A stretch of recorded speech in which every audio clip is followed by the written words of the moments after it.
The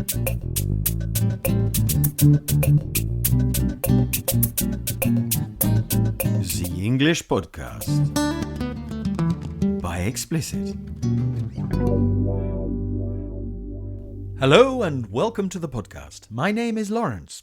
Today in Fly on the Wall, or should I say Bugs in the Bed, we're talking about bedbugs and more specifically bedbugs in Paris.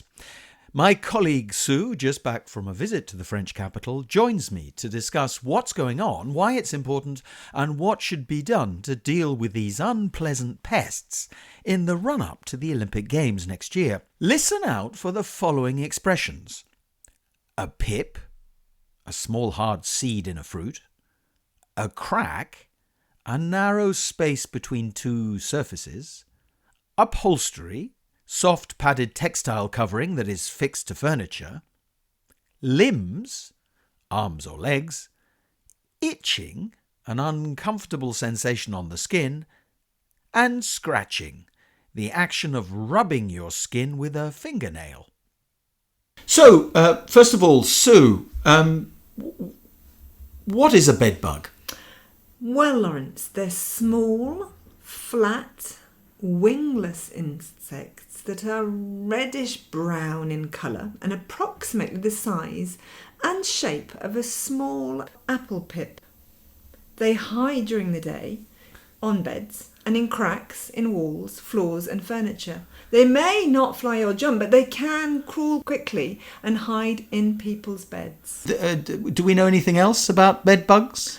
Well, we know they're infesting Paris at the moment, and lots of people are very irritated with this infestation.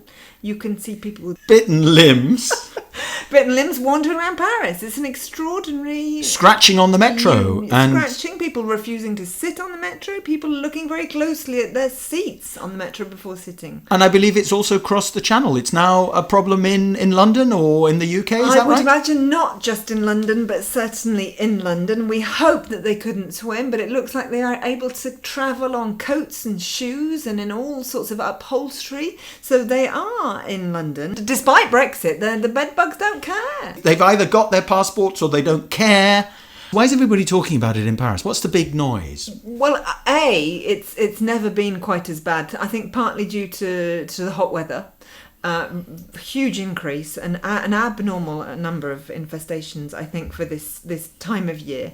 And of course, the Olympic Games are not that far away. Of course, the Olympic Games. So they've cleaned up the River Seine, haven't they? And now they've got to clean up the hotels and the guest rooms and all of that, have they? And the public transport, and the problem is it's almost uncontrollable. So I would imagine athletes and officials from around the world are wondering if they're going to have a nice, comfy, luxurious time in romantic Paris, or in fact if they're going to be itching and scratching in their way around competitions. How ghastly. Well, I mean, if I were a member of the French government now, I would be worried. I think they might be. But we've still got time. We've got a little bit of time, and I'm sure we can count on the Parisians to get this under control before the Olympic Games start.